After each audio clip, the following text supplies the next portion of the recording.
Today we are celebrating the 151st birth anniversary of the father of our nation, who is none other than Mohandas Karamchand Gandhi. We all know him as a freedom fighter who brought us independence. You see, my dear friends, Mahatma Gandhi is so powerful. He is so powerful in many ways. In 21st century, the young generations have to learn myriad aspects from Mahatma Gandhi's life and legacy. So if you look at his legacy, certain crucial aspects with regard to non-violence, following truth, and implementing activities which would not hurt anybody else. By and large, we always read and we always study his philosophy in terms of non-violence.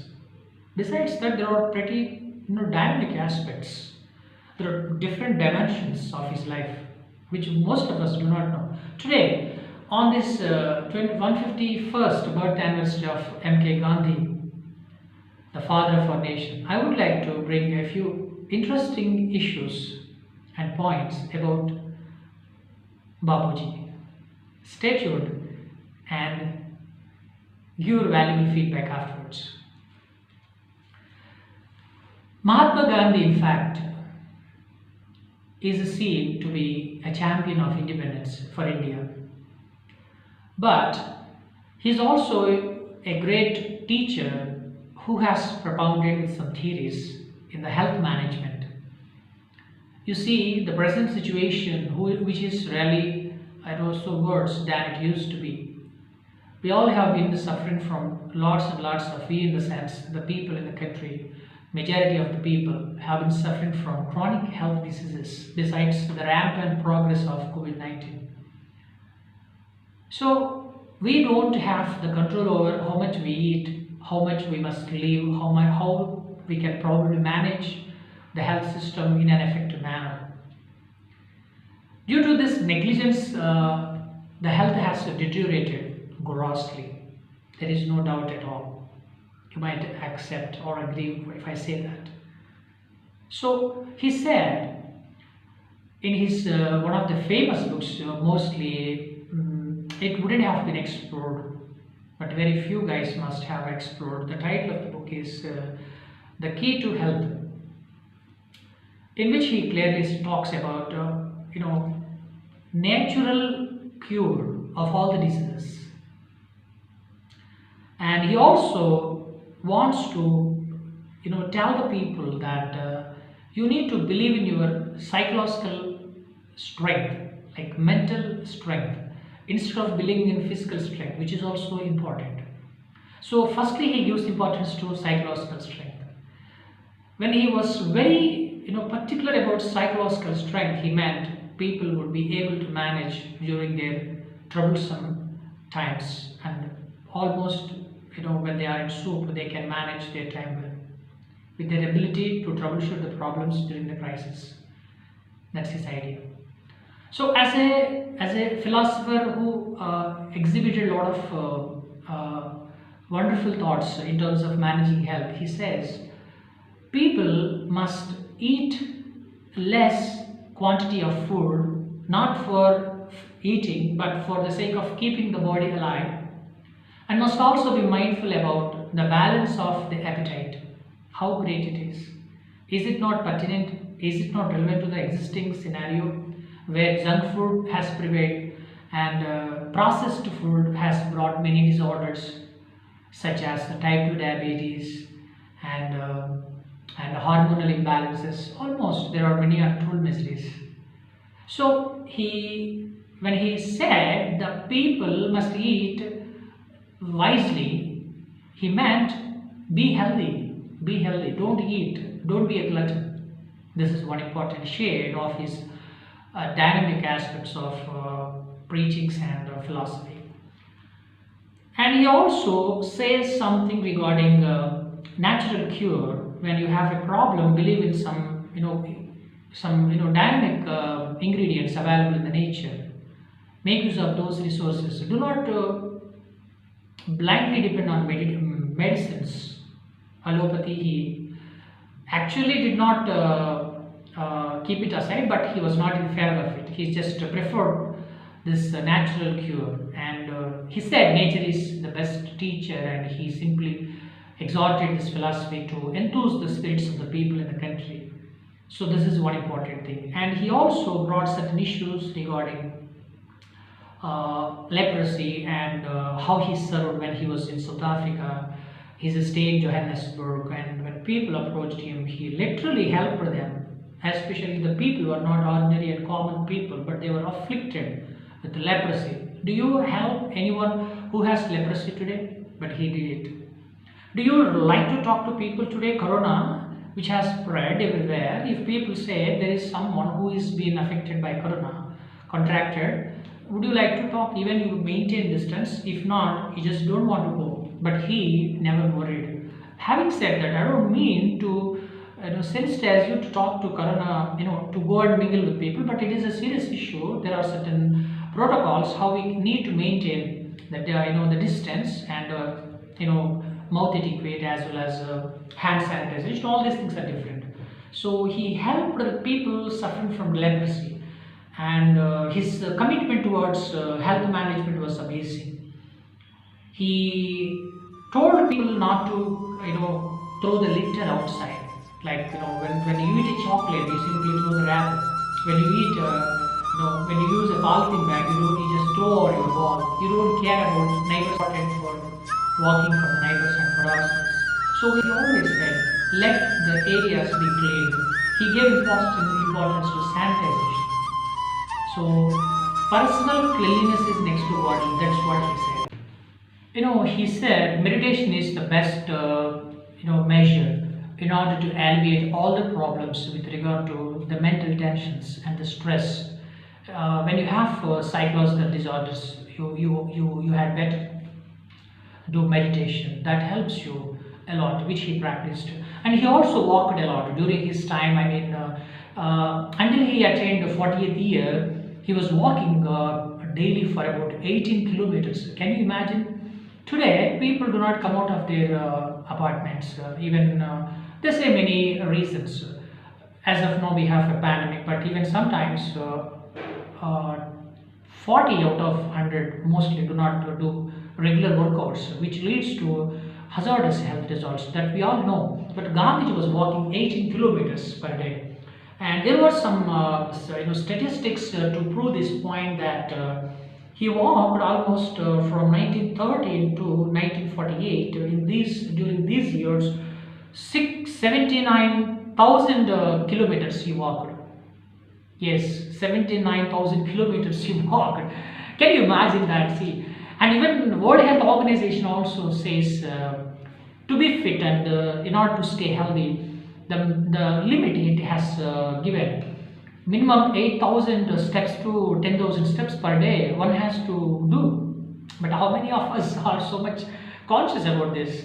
Gandhi long ago did it, and this is one of the brilliant aspects that we need to adopt on this particular day, the 151st birth anniversary of Gandhiji. It's not that we just talk about Gandhiji for 30 minutes and forget about him. We need to look at the values. We need to look at the practices he has had and kind of change he thought of bringing into society. These are very important. Another important thing that he says, medicines will be of no use. Meditation is important. It's of no use. They kill your valuable properties of your energy levels. If you don't do it, you will be fine. Don't get addicted to using medicines. These days we see for simple reasons people go to the pharmacist. I have headache, please give me a tablet. I have a toothache, give me a tablet. I have backache, give me a tablet. See, for all these aches, there are specialists and we must go and take their consultation. We must have to get things done that way. That's the finest way. But now what happens? Even educated guys are so illiterate, I say, because they just don't mind. They just keep it aside. They ignore and they just go to the pharmacist and take medicines. So, one day Gandhiji was to become a doctor. We all know that Gandhiji was a barrister. He was a lawyer. He went to the UK to study law and all. But there were some pieces of history regarding Gandhiji. He wanted to become a doctor, but his eldest brother who came all the way to tell him, since in the medicine profession, I mean medical profession, people even at a student level, you need to dissect frogs and you need to touch the dead bodies. So that is quite against to the philosophy of our clan, so the kind of lineage we have had, so we can't do it. Then Gandhiji preferred to do this barrister, I mean studying law in a foreign soil. Do you understand this point? Otherwise we have had a different person, Gandhiji, in a different field. So he became so he was so pure in his thoughts and he was so clear about what he was doing, all these things. Gandhiji was particular about preventing diseases rather than curing. What did he mean? He was actually thinking much about how best, in a possible way, we can cure the diseases with the help of nature by using the different gifts of nature, like good water and good soil and proper oxygenation and different things. Today we all run after money making and we have become so materialized. So during our stifled mechanistic lifestyles, we hardly think about how health is. We just depend on medicines and we just consume them, but we just get relieved. But the life expectancy of the entire chamber of the body gets deteriorated. This is very important and we never think of. So during his time in Johannesburg, a disease called plague, that was spreading. He took care of many people, and he just simply went and then asked them to take care of them. He was very close to them, so that is an important aspect. And his close aides, one of the aides was Sushila Iyer, who was giving help in terms of health, one of the doctors in his troop. She was very particular that Gandhi never showed any disparity between people. That may be one of the reasons why he became the champion of our national interests. And Johannesburg, and he just had he had started a newspaper, Indian Opinion, in which he talked about food and personal cleanliness. So how best these two aspects help us stay fit and almost healthy. And after he returned to India, he started other newspapers, we must be knowing.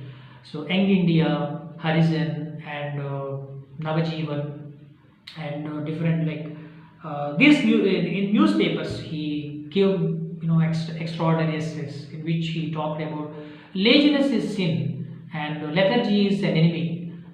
He wanted to banish smoking from the country. See, this is very important. Today, smoking kills lives, millions of lives. In India, there are many reports. ICMR, Indian Council of Medical Research, is giving data which is alarming, quite so shocking that young population who have become addicted to smoking and various other narcotic drugs are facing problems. And this is not the India that Gandhi wanted. He just wanted to banish smoking, and instead what he suggested was spend the amount of money you use to buy all these things, I mean these antisocial substances, spend that money for the construction of the country. How effective it was, imagine once. That is why he is the champion of our self-interest and he's become the father of a nation. And he also mentioned about liquor. It's a Satan. According to Gandhi, liquor, this is arak, which is spread everywhere. Today, even during Corona, people they don't bother about standing in serpentine queues. They just want to buy it, spending thousands of rupees for one bottle, 3,000, 2,000, sometimes 5,000 rupees. We see many people in the respectable positions are selling liquor, inhumanely killing the lives of ordinary and unwise people. How bad it is. Did Gandhi expect this? Are we in Gandhi's idealistic country? We need to think about this. Gandhi has said, no, we ought to abolish this liquor and it should not be in our lives, among our lives. So laziness, lethargy, these two are sins and enemies, and liquor is Satan and the smoking should be banished. And he also said, Bapu is also a great teacher, He is not only a freedom fighter who stood by his own values and who never, ignored people. There is another shade in his life. He's a teacher, a great teacher. So, as a teacher, he talks about two important things. One is how students should grow in the hands of teachers, and how teachers ought to behave with the students. So, these two phenomenal parameters in the education system are still relevant, and even the education, if it is to be effective and strengthened, Gandhi's values need to be looked at and they need to be followed. For instance, he started a farm, it's like an ashram in Johannesburg in the year way back in 1910. Imagine now, today we are in 2020. In 1910, Gandhi started an ashram, so in which he proposed vocational courses. Vocational courses. The students were downtrodden, middle class, below middle class, who were neglected and discarded all their rights of education. And his friend Herman Caleb Beck, who was helping him to run that ashram, one day asked Gandhi, Gandhiji, why would you like to keep your children along with these people? Won't they get spoiled? You know why? What Gandhiji answered immediately and instantly. I don't think so, Mr. Herman. We, being human beings, are programmed to make mistakes. If my kids do not stay and study with the kids that are being present here, they never understand the values, different values. Even I don't think they need to be separated from the real stream of education where all different voices come out. Even I don't think these people who are attending this ashram are that much bad. Though very few people exhibit certain tantrums, but still these two guys have to be studying together to understand each other. With this, Gandhiji has brought out the equanimity and kind of sense that we belong to each other. Should not be separated. We must be together. We need to learn something, in association. So he simply mentioned there shouldn't be any reason for our cry in terms of gender. There should not be any violation in terms of religion. People have their own beliefs, but that should not kill the true spirit of democracy. That's what he said. And he also wanted to have very fundamental concepts in education. You know what? He said the education must bring the sense of giving something to the society. That is national service. We must do some service for the nation. That value should be part of the education. And the second thing is intellectual education. Intellectual education is the education which is helpful to get jobs. And the third thing is spiritual education. And he did not always think much about physical education. He just said people are to do good exercises and they must keep their health in condition. Physical education, intellectual education, and what we call the general education in this part of vocational courses. He gave importance to spiritual education and asked every student, with regard to their religion and belief system, they must read their treatises. They should understand their forefathers and their belief systems. They must not divert from them. This kind of unity in single thought is such a fantastic thing, which no one from India before Gandhi and after most of the times has really said, and he stands first in doing so. And his legacy is still a force. So there is no doubt at all, dear friends. His legacy is still a force. And the other important thing, which is most important, I would like to speak about non-violence. We all have studied in social studies, in 10th standard, post-graduate studies, and some special programs on Gandhian studies. Non-violence. See, the world is today being ruled by money. You can easily guess what are the very few factors which have a lot of impact on the governance of this world. In the so-called democratic country in India, we are being ruled by money. Of course, it is important anywhere. And what we call power. So people need power. Once they have power, they want to go for the higher power. So there is no satisfaction for people. So money is most sought after, and power is most sought after. And the third thing is celebrities. Celebrities. These are the things we mostly people go for, and they just want to spend time with them. They want to find themselves by being associated with these figures. So, but there are deep divisions in this country with reference to poverty. Poverty has been a very big sick point in this country, but still governments have been working well, many NGOs have been working well, but poverty has remained at some portions of and pockets of the country that still has to be looked at. And famine due to these droughts, famine, various issues destabilize the economic force in the country. And malnutrition is a very big threat and sin. I mean, it's a very bad issue for many village dwellers and habitats staying aloof, mostly in agency areas and different almost cut off areas from the mainstream of the cities. And a lack of education is seen to be one of the main aspects. In the recent statistics, while I was browsing through one of the newspapers, I came across that students attending LKG to 5th standard, mostly 6th, 7th also, were about 35 crores in this country. But how about the number of children falling in this age category? We need to look at that. How many people have still not been attending the schools? And he talks about healthcare. So poverty, famine, malnutrition, lack of education, healthcare. These things always, destabilize the country's healthy progress. And power, money, celebrities are certain issues where the progress is limited, and all human beings, I mean the citizens of the country, are packed up with these issues. And tender-heartedness with the tough-mindedness is another important philosophy Gandhi has given. Today we are celebrating 151st birthday anniversary of Mahatma Gandhi. I'm talking about the valuable lessons, the takeaways from his life, if there are any, we must have to look at. Tender-heartedness, be sensitive for the problem, empathize, don't even sympathize, empathize.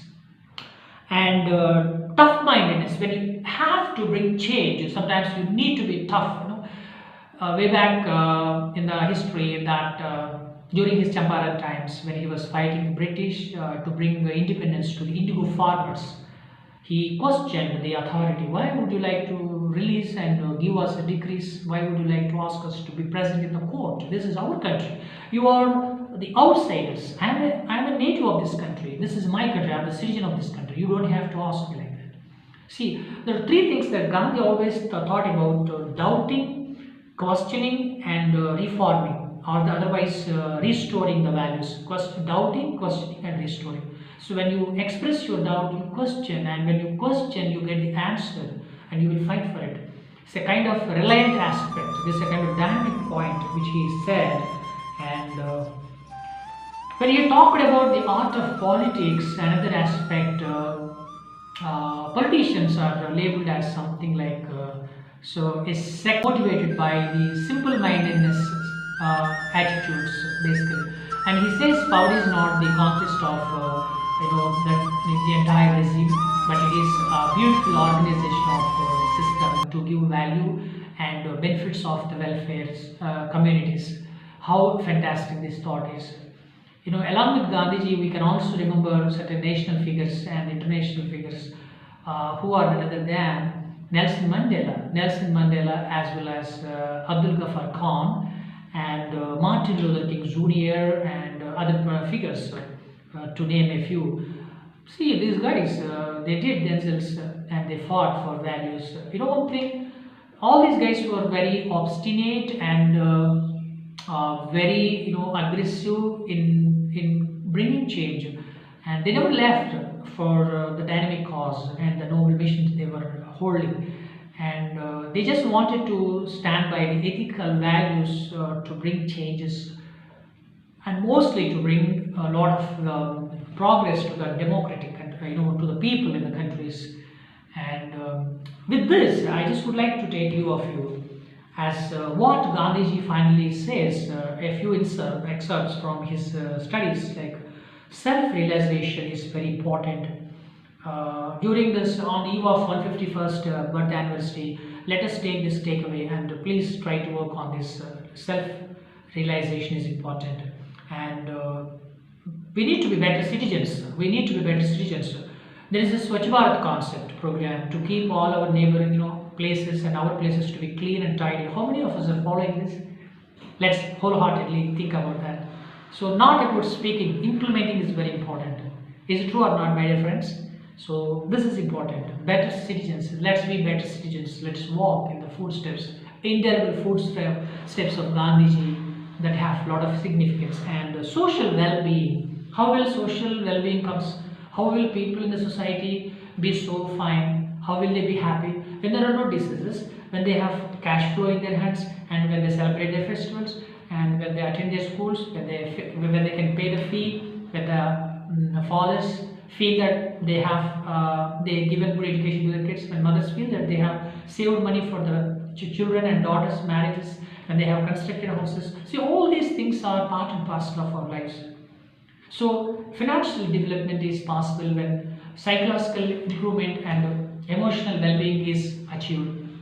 Today, 900 out of 1000 people are sick, mentally sick, frustrated because of the disordered lifestyles. During this particular point, I would like to point out one aspect, that is the sedentary lifestyle has brought many issues to be looked at. It is up to you how you really address these points. And finally, social service. How many of us do social service? Tell me. At college levels, we have some programs, national service scheme, NSS programs are there, and they just cannot be taken to be a college program or a weekly once, yearly twice, something like that. We ought to be more proactive, and we ought to be more stressful, and we need to bring changes, because we, being part of this country, have a lot of responsibility. Let us all respect Gandhi's values and be a true Gandhian. Have a great day. This is Nagamalesh.